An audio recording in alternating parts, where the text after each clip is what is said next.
talking, I noticed you didn't mention Tim Griffin by name at all.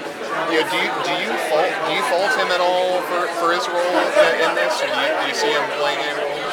Well, he had a role, and I think it's been documented in the investigations and the ensuing reports by the Department of Justice. I don't really have anything to add. I mean, the facts are there, and it's fair for people to go read them and evaluate them and make out of them whatever they want to make. You were here today to endorse or oppose any candidate in any race, and so I guess that's about all I have to say about it.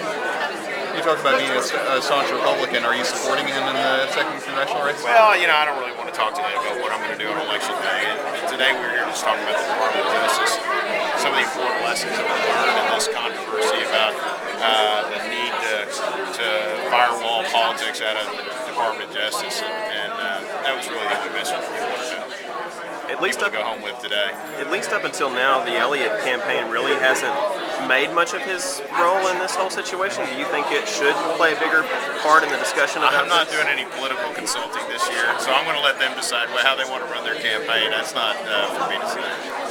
What do you think Griffin actively was involved in the politicization of U.S. attorneys or of the Justice Department? Well, there's evidence that's in emails that have been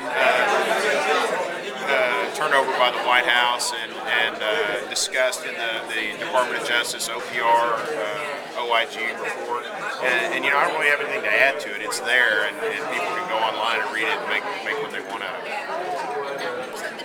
Spoke about how the justice system requires people with good intentions to make it function. Do you think it's lived up to that charge? I'm sorry, I couldn't hear you. I think what? That he was talking about how the law requires people with good intentions to make it function correctly and fairly. Do you think it's lived up to that charge? For some reason, there's a noise right when you get to the last part. I'm not hearing the last sentence. Do you think Bud Cummins lived up to that? Oh, did I live up to that? That's the part I couldn't hear.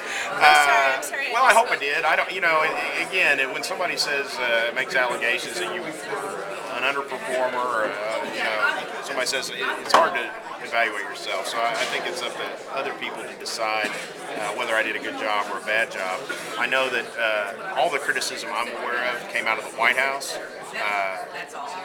I didn't work for the White House, and they had no vantage point to know what we were doing in the Eastern District of Arkansas. The supervisors of the Department of Justice unanimously said that I did a good job, and that's all in the report too.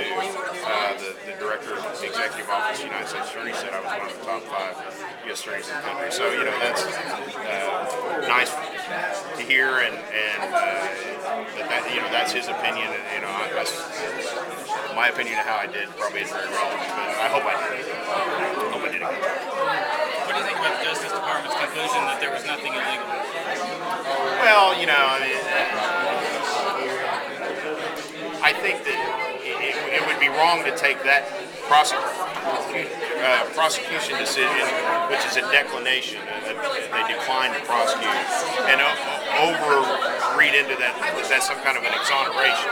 I mean, I think it's clear from all the data and all the analysis that there was wrongdoing, and there was even some lies being told. Now, whether that rose to the level of a crime that could be prosecuted or should be prosecuted fell within the discretion of the special prosecutor. And I'm not going to presume to second guess it. I mean, that's up there. Do you think Griffin was qualified to be a U.S. attorney? Again, that's not really for me to say. I mean, other people put him up. I'd hate to say who's qualified. U.S. attorneys come from every walk of life with every type of resume, and the proof's kind of in the pudding. If you get in the job, you're able to hang the politics in the door, make good, sound, non-political decisions, non-partisan decisions. Put vitality in the office and leadership, and try and steer the finite resources towards the prioritized categories of crime. You're doing a good job, and you're qualified. Whether or not he was in there such a short time, it would be difficult to say based on his time there whether he did a good or a bad job, and I don't really want to presume to speculate about it. What about you obviously had a history in politics before becoming a U.S. attorney. Do you see yourself running for office again or getting involved in politics again? I mean, right now I'm working for a living and staying out of politics. I would never say ever. I voted by name. Have you and Griffin talked at all since this? We've talked on occasion, not frequently, but we've talked on occasion. What about? Nothing dramatic, nothing noteworthy. And we, really have not discussed the substance of these events to any great degree. Did he ask you to help out this campaign at all? Did he ask you? I haven't actually. I don't believe I've spoken to Tim since he announced